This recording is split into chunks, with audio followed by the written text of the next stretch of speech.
بسم اللہ الرحمن الرحیم والصلاة والسلام علی رسولہ الکریم وعلی آلہ وصحبہ اجمعین، اما بعد۔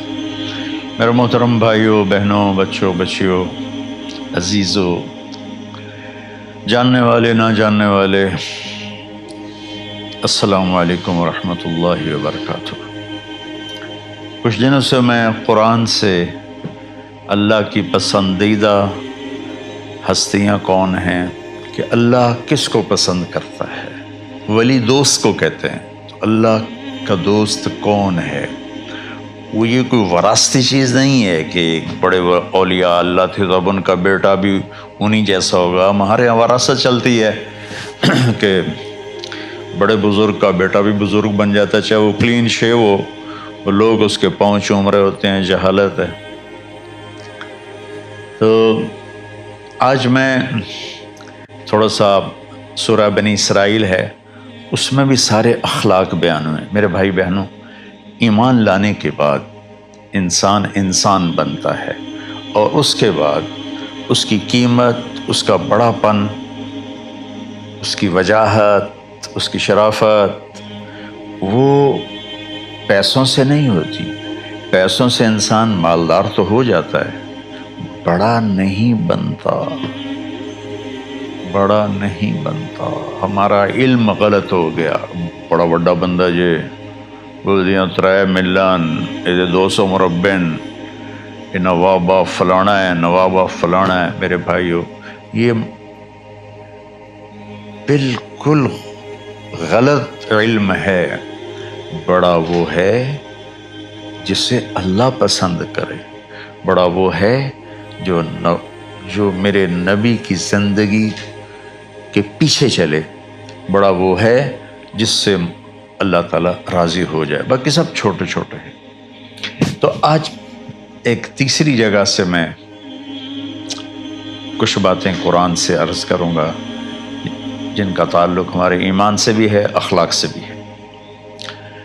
وہ ہے بسم اللہ الرحمن الرحیم، وَقَضَىٰ رَبُّكَ أَلَّا تَعْبُدُوا إِلَّا إِيَّاهُ بِالْوَالِدَيْنِ إِحْسَانًا إِمَّا يَبْلُغَنَّ عِندَكَ الْكِبَرَ أَحَدُهُمَا أَوْ كِلَاهُمَا فَلَا تَقُل لَّهُمَا أُفٍّ وَلَا تَنْهَرْهُمَا وَقُل لَّهُمَا قَوْلًا كَرِيمًا وَاخْفِضْ لَهُمَا جَنَاحَ الذُّلِّ مِنَ الرَّحْمَةِ وَقُل رَّبِّ ارْحَمْهُمَا كَمَا رَبَّيَانِي صَغِيرًا۔ یہ بہت بڑا مضمون ہے۔ اللہ نے قرآن بھر دیا والدین کے خدمت کے لیے، والدین کی اطاعت کے لیے، والدین کی ماننے کے لیے۔ پہلا جملہ ہے اور تیرے رب نے فیصلہ کیا، ایک مطلب۔ دوسرا، اور تیرے رب نے حکم کیا کہ بندگی صرف اللہ کی ہے، بندگی صرف اللہ کی ہے۔ عبد اسے کہتے ہیں جو ہر بات پہ سر جھکا دے، عبد اسے کہتے ہیں جو ہر بات پہ بچھ جائے، اس کو عبد کہتے ہیں۔ تو اللہ کہہ رہا ہے میرے بندو، میرا ایک فیصلہ ہے اور میرا ایک حکم ہے، میرے سوا نہ تمہارا ہاتھ کسی کے آگے پھیلے، نہ تمہاری گردن کسی کے آگے جھکے۔ ایک دوسرے سے مدد لینا، اس کو ایک دوسرے کی تعاونوں میں آ جاتا۔ تعاونوا علی البر والتقوی، ایک دوسرے کا ساتھ دو، ایک دوسرے کی مدد کرو۔ میرے نبی قرضہ اٹھاتے تھے۔ میرے نبی جب انتقال ہوا تو آپ کی زرہ 9 وسق پر، وسق 5 من کا ہوتا ہے، تو وہ جو کے بدلے آپ نے زرہ رکھوائی تھی کہ جب میں تمہیں ادا کروں گا زرہ لے لوں گا، اور آپ کا انتقال ہو گیا، آپ زرہ اپنی واپس نہیں لے سکے۔ وہ چیزیں جن کا تعلق صرف اللہ کی ذات سے ہے اور کوئی نہیں کر سکتا، اس میں صرف اللہ کے آگے ہاتھ پھیلا، جیسے ہم کہتے ہیں مدد، نصرت۔ اللہ کہتا میں ہوں، الا ان نصر اللہ قریب، سنو میری مدد تمہارے قریب ہے۔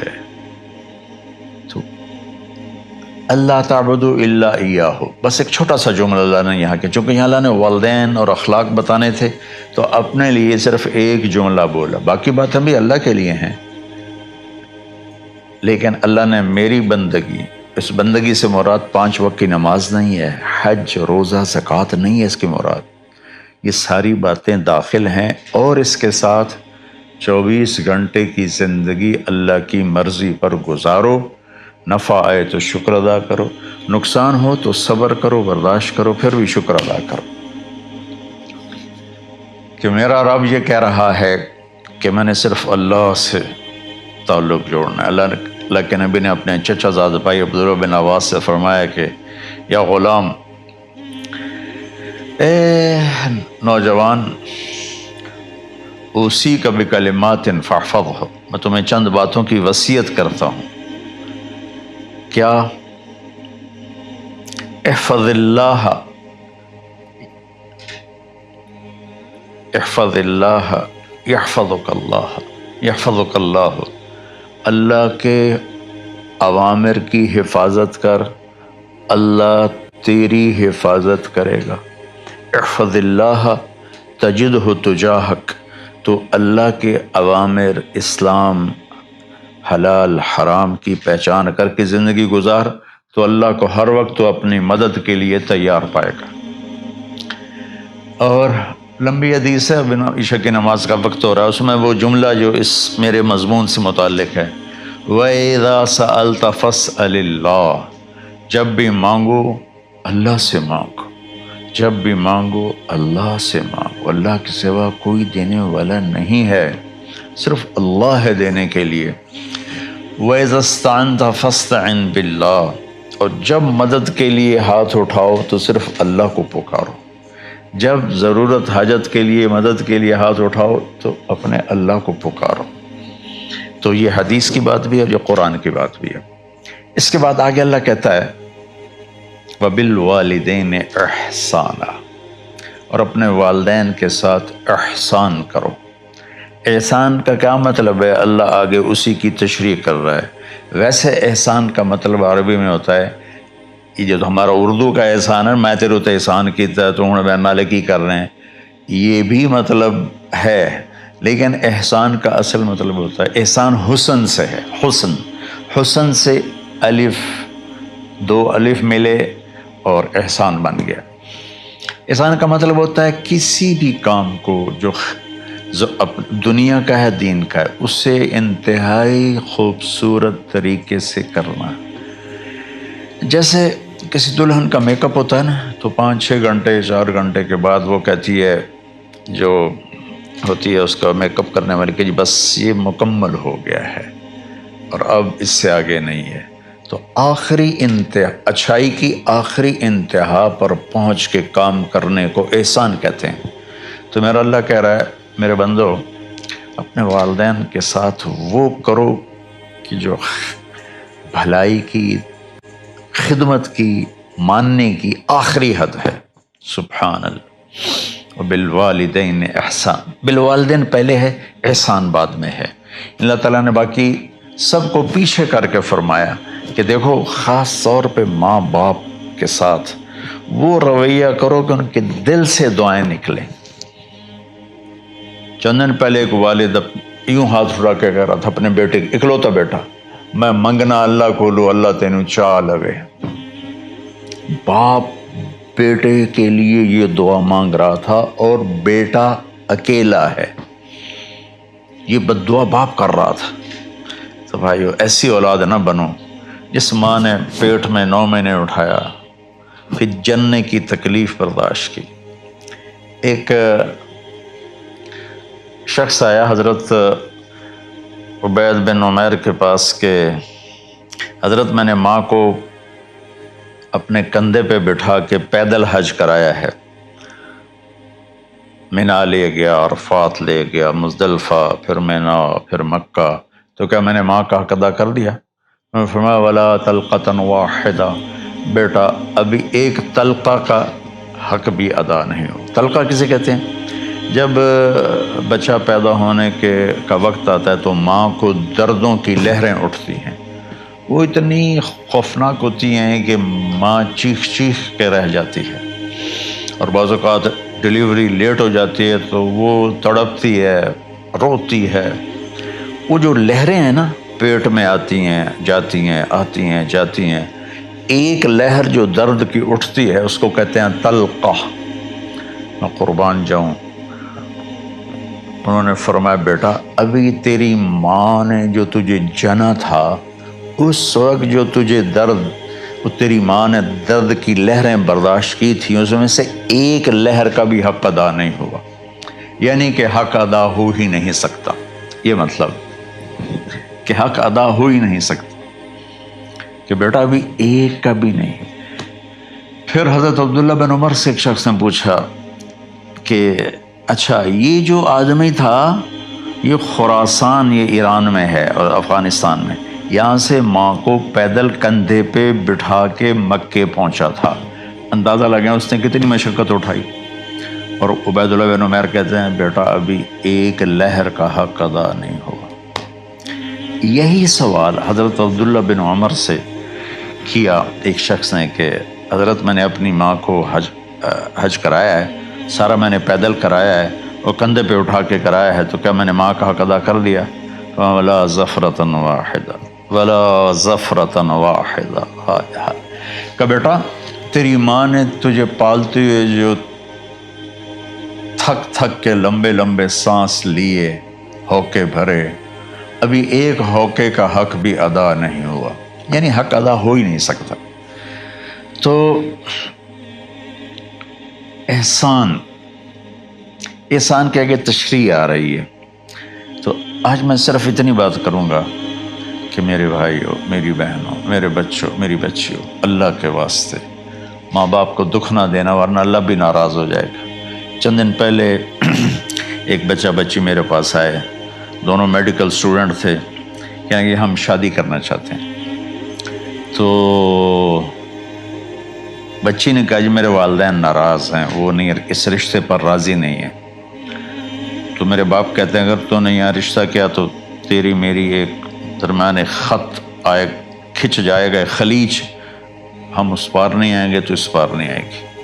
میں نے کہا بیٹی جس ماں نے تجھے 9 مہینے پیٹ میں پالا، 2 سال تجھے دودھ پلایا، تیری پوٹیاں پیشاب صاف کیا، تجھے پیمپر باندھے، تجھے اٹھ کے راتوں کو اپنی چھاتی سے دودھ پلایا، کیا اب اس کا اتنا بھی حق نہیں کہ تم اس کی رائے کا احترام کرو؟ اتنا بھی حق نہیں ہے؟ تو میں نے کہا بیٹا میری کوئی رائے نہیں ہے، تو اگر تیرے ماں باپ راضی ہیں تو بسم اللہ ضرور کر، اگر راضی نہیں ہے تو دیکھو موت تک تجھے ماں باپ کی دعا نہیں ملے گی، اور ماں باپ کی دعا نہ ملی تو کچھ بھی نہیں ملے گا۔ تو بھائیو دوستو، خاص طور پر آج کے کالج کے نوجوان بچے بچیاں یہ ماں باپ کے ساتھ بہت بدتمیزی کرتے ہیں، چونکہ اس میں والدین کا پہلا قصور ہے کہ انہوں نے ان کو دین نہیں سکھایا۔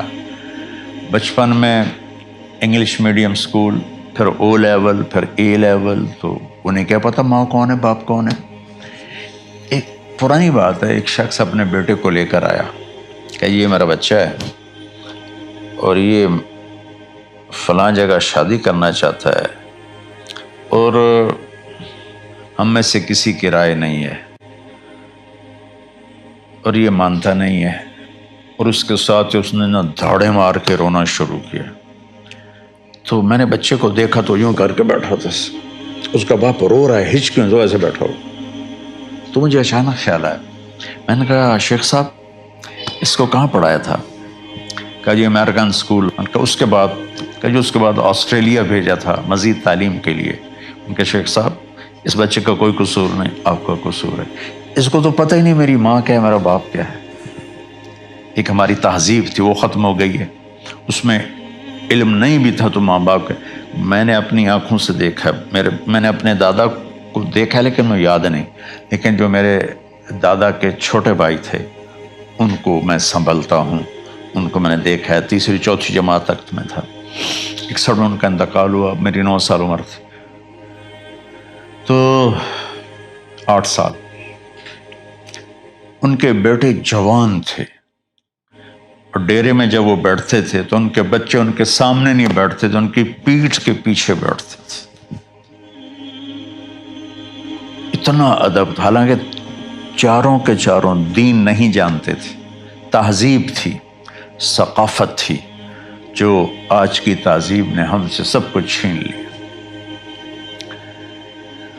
اب بھی آپ جاؤ بیٹا تھر پارکر میں گیا ہوں 2-3 دفعہ، اور وہاں مسلمان نہیں، ہندو عورتیں جب گاڑی گزرتی ہے تو گھونگھٹ کو نیچے کر لیتی ہیں،